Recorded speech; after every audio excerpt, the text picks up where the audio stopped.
আমি প্রথমেই রিকোয়েস্ট করব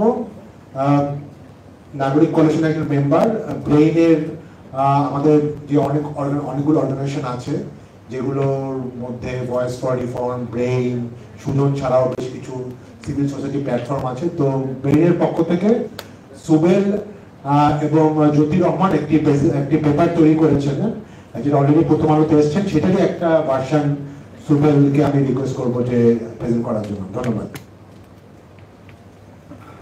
ধন্যবাদ। তো আসলে হচ্ছে মানে বলার আগে বলি যে আমরা সবাই পিআর নিয়ে এত কথা বলছি, আমরা মোরলেস এখন সবাই জানি যে পিআর কি। দ্বিকক্ষ বিশিষ্ট যে আইনসভা আমরা বলছি সেটা মোটামুটি আসলে সব রাজনৈতিক দল এক হয়ে গেছে। তো এখানে ইন্টারেস্টিং একটা বিষয় ছিল যে আমরা যখন হচ্ছে দ্বিকক্ষ বিশিষ্ট আইনসভাতে কি কোন ফরম্যাটে যাবে এটা আমরা চেক করতে গেলাম, তখন হচ্ছে আমরা দেখলাম যে আওয়ামী লীগ সরকারের আমলেই আসলে দুইটা রাজনৈতিক দল এটার প্রস্তাবনা দিয়েছিল। 2010 সালে বিএনপি এবং এরপরে হচ্ছে জাতীয় পার্টি। বাট জাতীয় পার্টির যে প্রস্তাবনা ছিল এটা ফেডারেশন ভিত্তিক। যখন বিএনপি আসলে বলে না যে তারা কোন মডালিটিতে যাবে, তো তারা হচ্ছে লর্ড অফ কমন্স এর যে রেফারেন্স দিয়েছিল ইংল্যান্ডের, বাট সেটাও আসলে হচ্ছে ক্লিয়ার ছিল না। তো আমরা এটা নিয়ে আসলে কাজ করতে যে দেখলাম যে আসলে সারা পৃথিবীতে কোন কোন মডালিটিতে কাজ হয়, এবং সেই মডালিটির কাজ চেক করতে যে আমরা পেলাম হচ্ছে কয়েক রকম ফরমেশনে আসলে দ্বিকক্ষ বিশিষ্ট আইনসভা করতে পারি। একটা করতে পারি হচ্ছে আমরা ডাইরেক্ট ইলেকশনের মেথডে। কিন্তু ডাইরেক্ট ইলেকশন মেথডে যদি আমরা যাই, এটার যে সমস্যাটা আমরা প্রথমে পাচ্ছি সেটা হচ্ছে লোকাল গভর্নেন্সের যে সাথে যে আমাদের এমপিদের যে সমস্যা, সেটা কিন্তু আসলে আমরা অনেকদিন ধরে দেখি। এখানে হচ্ছে অলরেডি একটা আমাদের আদালত থেকে বলা হয়েছিল যে লোকাল গভর্নমেন্টের কাজে আমাদের এমপিরা ইন্টারফেয়ার করতে পারবে না, কিন্তু এই জিনিসটা আসলে হচ্ছে আমাদের পার্লামেন্টে এখন পর্যন্ত অ্যাপ্লাই হয় নাই। এবং আমরা দেখতে পেয়েছি যে আওয়ামী লীগ সরকারের আমলে এমপিদেরকে হচ্ছে আপনার নিজ নিজ এরিয়ার উন্নয়নের জন্য ফান্ড দেওয়া হচ্ছে, ফলে এবং এটার ফলে যেটা হয়েছে আমাদের লোকাল গভর্নেন্স অ্যাকচুয়ালি কাজ করতে পারেনি। এবং আমরা আপার হাউসে যদি সেইভাবে ভোটিং পদ্ধতিতে যাই, সেই লোকাল গভর্নেন্স তখন হচ্ছে আমার 3 লেয়ারের অ্যাকচুয়ালি ফাইট হবে, যেটা আসলে হচ্ছে ইউজলেস। সেকেন্ড পদ্ধতি যেটা আসছে ফেডারেশন পদ্ধতি, বাংলাদেশে আসলে ফেডারেশন নাই, তো আসলে এটা নিয়ে আসলে কথা বলার কিছু নাই। যদিও আমাদের একটা প্রস্তাবনা আছে হচ্ছে আমাদের বাংলাদেশকে 4টা প্রদেশ করে দেওয়ার, বাট এর ব্যাপারে হচ্ছে এখন পর্যন্ত কোনো সিদ্ধান্ত না হতে এটা নিয়ে আমরা আসলে কথা বলতে পারি না।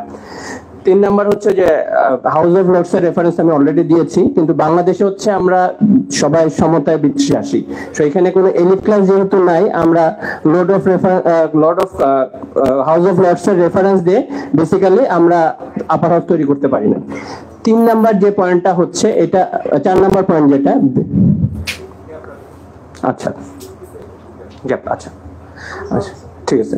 4 নাম্বার পয়েন্ট যেটা আমরা পাচ্ছি সেটা হচ্ছে বিএনপি যে প্রস্তাবনা দিয়েছে, তাদের প্রস্তাবনা হচ্ছে আমরা লোয়ার হাউসে যে পরিমাণ হচ্ছে সিট পাবো সেটা রেশিও অনুসারে আপার হাউস হবে।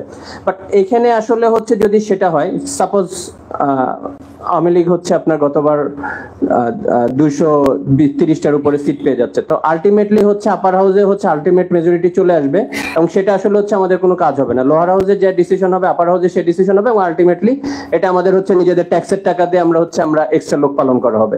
সো আলটিমেটলি এখানেও হচ্ছে আসলে আমাদের কোনো সুবিধা হচ্ছে না। এখন প্রস্তাবনাটা এই কারণেই আসলে বাংলাদেশে পিআর পদ্ধতিটা দরকার। তো পিআর পদ্ধতিতে আমরা যখন চেক করতে গেছিলাম, তখন হচ্ছে যখন আওয়ামী লীগ হচ্ছে নিজেরা যখন হচ্ছে ক্ষমতায় থেকে 2018 ইলেকশন করেছে, সেখানেও তারা 48% ভোট পেয়েছে। সো যখন আমরা পিআরে যদি এই সিটটা নিয়ে আসি বা এই রেশিওটা নিয়ে আসি, বিএনপি আওয়ামী লীগ বা কেউ আলটিমেট সুপার মেজরিটির যদি কারোর থাকে 48%টা তার সিট থাকবে, ফলে সে ইচ্ছা করলে অনেক কিছু করতে পারবে না। তো এইখানে হচ্ছে আমাদের আপার হাউসের কাজ, এবং এই আপার হাউসের জন্য আমাদের নাগরিক কোয়ালিশন থেকে কিছু প্রস্তাবনা ছিল, তাদের কি কি ক্ষমতা থাকবে সেটা আমি একটু পড়ছি।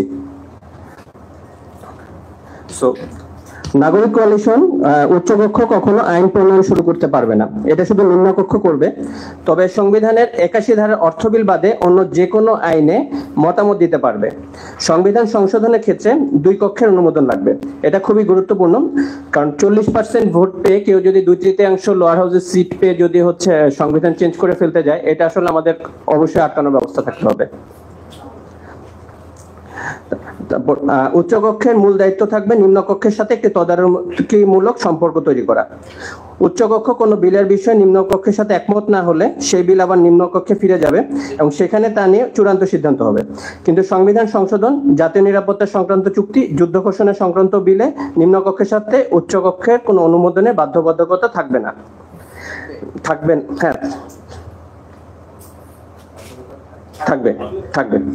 তো সংসদীয় স্থায়ী কমিটিগুলো জবাবদিহি নিশ্চিত করতে হলে নিম্নলিখিত দায়িত্ব পালন করবে: সাংবিধানিক ও জবাবদিহি নিশ্চিতকরণ প্রতিষ্ঠানের কার্যক্রম পরিচালনা ও জবাবদিহি নিশ্চিত করা, জাতীয় স্বার্থ সংশ্লিষ্ট বিষয়ে প্রকাশ্য শুনানির আয়োজন। আচ্ছা, নির্বাহী সিদ্ধান্তের পর্যালোচনা। এছাড়া এখন আরেকটা বিষয় নিয়ে হচ্ছে আমাদের রাজনৈতিক দলদের মধ্যে একটা মতবিরোধ আছে, সেটা হচ্ছে এনসিসি। তো এই ক্ষেত্রে হচ্ছে আমাদের যদি এনসিসি বাস্তবায়ন না হয় তাহলে এনসিসির কিছু কার্যক্রম আমরা প্রস্তাব করেছি, সেটা হচ্ছে আপার হাউজের কাছে দিয়ে দেয়া। তো এই ক্ষেত্রে যেটা হয় যে উচ্চকক্ষের দায়িত্ব আরো বাড়িয়ে দেওয়ার প্রস্তাব আছে। সাংবিধানিক সংস্থা যেমন নির্বাচন কমিশন, সরকারি কর্ম কমিশন, কন্ট্রোলার ও মহাহিসাব নিরীক্ষক দপ্তর এবং জবাবদিহিমূলক অন্যান্য প্রতিষ্ঠান যেমন দুর্নীতি দমন কমিশন, মানবাধিকার কমিশন, স্থানীয় সরকার কমিশন, তথ্য কমিশন, নতুন সাংবিধানিক প্রতিষ্ঠান যেমন স্থানীয় সরকার কমিশন, পুলিশ কমিশন, জনপ্রশাসন কমিশন, শ্রম কমিশন, নারী কমিশন, ন্যায়পালের কার্যালয়, স্বাধীন সংস্কার বাস্তবায়ন কমিশন এর নিয়োগসমূহ নির্বাহী বিভাগের মনোনয়নের ভিত্তিতে উচ্চকক্ষের অনুমোদনের মাধ্যমে সম্পন্ন হবে।